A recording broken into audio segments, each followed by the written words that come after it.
change. So let's talk a little bit about the guitar lessons then, Yeah, because yeah, yeah.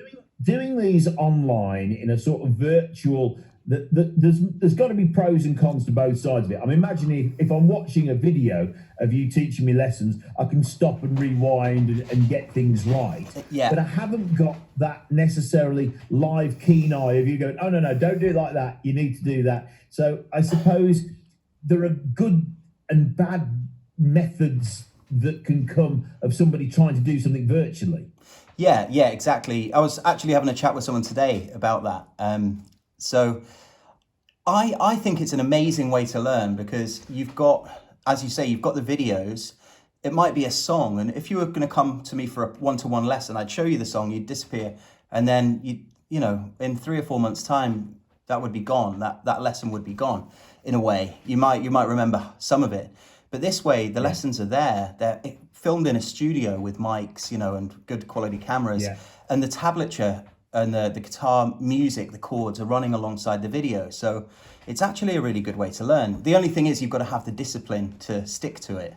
So it's for people that really want to learn and don't need that kind of coaching every week that where they come to a lesson and, so they're it's up to people. If they want to learn, then they can do it. So in a way, I think it's a really good, it really works well if you've got the right mentality and you want to learn. Also the Zooms, I do a weekly Zoom on Tuesday nights where all the members can come and take part, and and I can get to see them, I get to see them when we have a chat. I'll teach a song or a tune or a piece, and at the end of the lesson, everyone, anyone that wants to talk can. So have that kind of contact for sure. And starting at the end of the month on Sundays, I'm going to be running a blues course, which I've done many of those over the years at a place called the Shrewsbury Coffee House in the town centre of Shrewsbury. And I'm kind of moving that online. So it's a 6-week course called Robert Johnson to Eric Clapton. And every week it's a different Delta blues song. Yeah. So I'm doing that on Sundays at 1. And I'm also doing a beginners group at midday. So anyone that can't play that wants to join, all they've got to do is join the site, acousticmasterclass.com, and they can get in. And yeah, it's very, very reasonable. Because I suppose in some respects, one of the things that COVID has done for us all, it's given us more time at home and looking for things to do. Some people have turned to DIY, some people have turned to gardening, and now the weather's sort of getting a little bit duller and a little bit damper. We're starting to want to do things indoors. We want some of those creature comforts around. And I suppose like learning anything, it's practice and having time to work it out, repetitiveness. And have you found that there's been quite a big uptake in people because they've got time to learn a new skill or to try and do something they've wanted to do forever and never had time to do it? Yeah, exactly. I've had quite a few of the students that are on the site. I had someone join a couple of weeks ago. He was in Surrey and he just saw me online and decided to join the site. And when they join, they get a one-to-one lesson with me over Zoom on joining. And he was saying that about 3 or 4 months ago, he decided during lockdown, and while he can't go out and play, because he plays in pubs, strumming, just simple kind of chords, he wanted to learn to play fingerstyle blues guitar, which is a bit more technical. But so he's given himself the kind of task to learn to play fingerstyle blues guitar over these 12 months, 10 months, however long lockdown is. So when he finally goes back into the pub after those 10 months, he's going to be playing really nice fingerstyle guitar, and his friends are gonna. So if you can use the time well and take up something like guitar or whatever, But definitely, it's a blessing in a way. You can look at the positive sides of COVID. Suddenly, we've got a lot more time on our hands to do the things that we've been putting off for years, as you say, DIY or guitar playing or whatever. And for many people, they would never get to do these things because they just never have time, because you kind of think, oh, well, I'll do it when I retire. Then retirement comes in and you've got a list as long as your arm of things that you want to do. And there's been a real sort of uptake in people learning new things or having a go at things or doing things online. One of the things that I'm intrigued about is that ability to become a teacher, because to teach somebody a skill can be a very different ball game to performing or doing an activity, because you've got to have those communication skills, you've got to connect with your students, and of course you haven't got that face-to-face advantage to sort of earn a little bit of trust and understand, because some people are good at some elements and some people aren't so good at the others. I imagine some can read music, some are naturally gifted, some find it really difficult. How do you find that ability to be able to teach and decide, where you pitch your lessons at what level when you're recording your videos? Are you thinking about somebody and are they at a certain level, or how do you get into that mindset of who that particular video, if it's a generic one, is going to be pitched at? Yeah, okay. So usually, so on the site there are there's a whole beginner's library. So if you can't play at all, go to the beginner's library, and there you can learn how to play, So if you can't play anything, that's probably a great place to start, and that's why I've put it in there. Again, if you look at the other libraries, say there's a folk library, there's a blues library, there's a pub set list library as well. And if you could just go in and watch it for a minute and think, wow, that's really tricky. I'm not, maybe that's beyond me, or actually that's quite simple and I can play that. So there are different levels of lesson, from beginner all the way through to advanced players, and people are kind of working their way through them and improving slowly, and often there'll be a few levels of a piece. So there's a tune in there in the blues library, Deep River Blues, and there are three. There's an easy version, an intermediate version, and an advanced version. So I recommend people start with the easy version, and once they've learned that, then often the intermediate version is easier to get. I mean, I teach the way I learnt, really.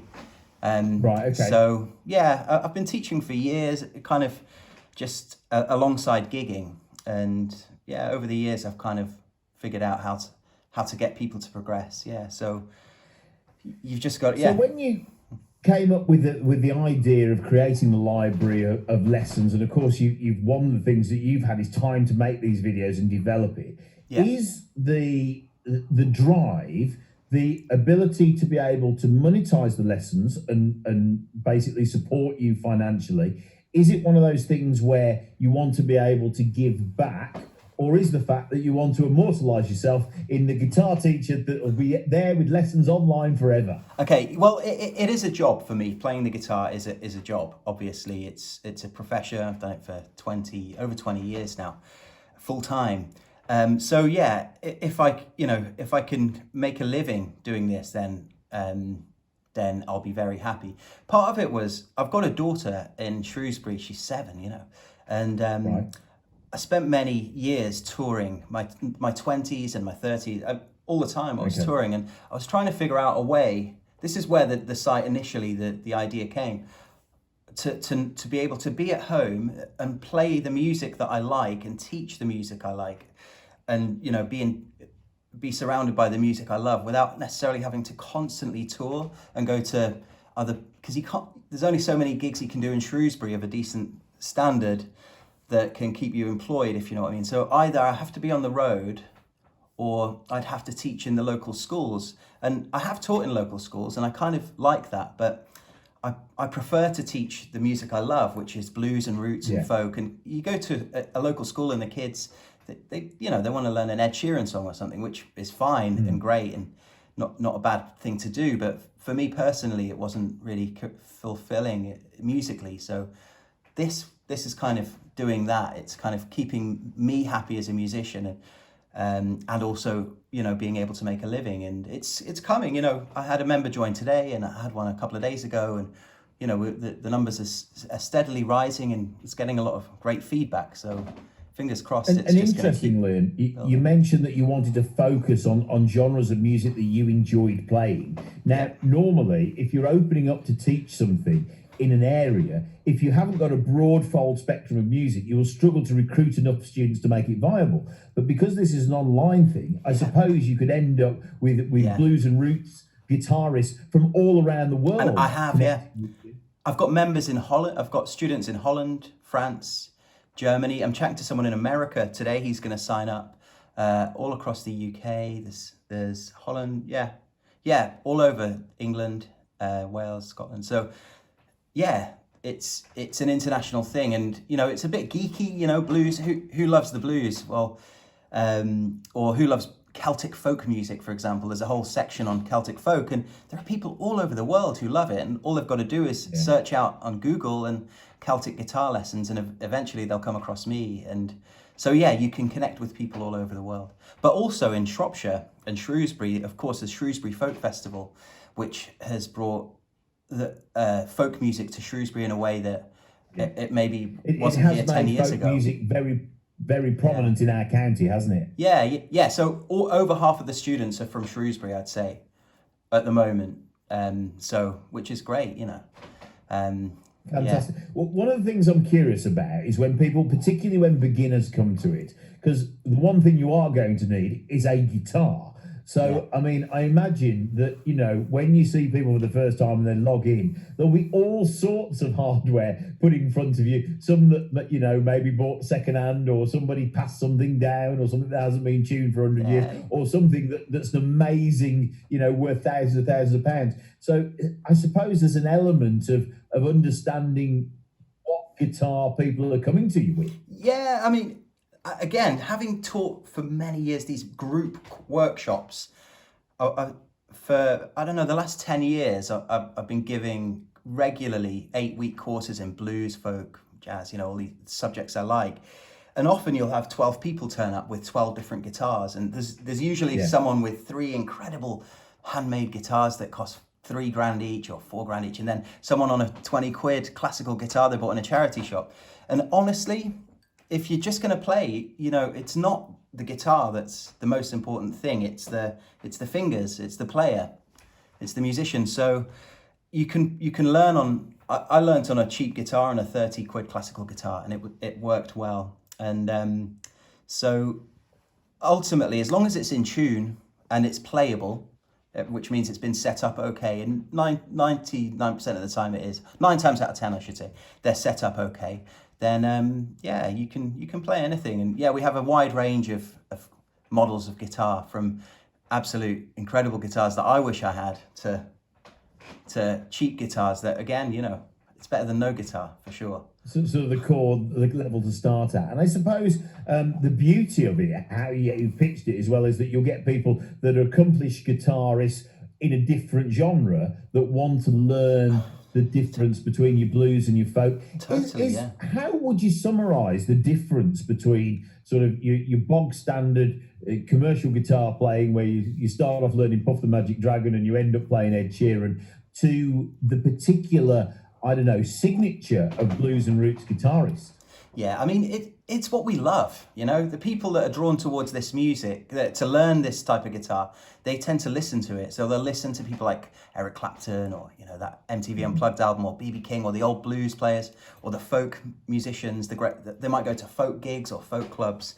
And through listening to the music, you want to play it, So if you listen to Ed Sheeran, that's all you listen to like a kid, then you're going to want to play that, But if you listen to blues, you're going to want to play that. So usually people kind of, as soon as they've got a guitar, they might do a bit of research and start looking online, watching YouTube videos, and then they develop, it's great music, it's kind of refined. It's a refined taste in a way, without trying to sound kind of pretentious. But if you spend a lot of time listening to music, eventually you're going to be drawn there, because it's a natural progression in a way.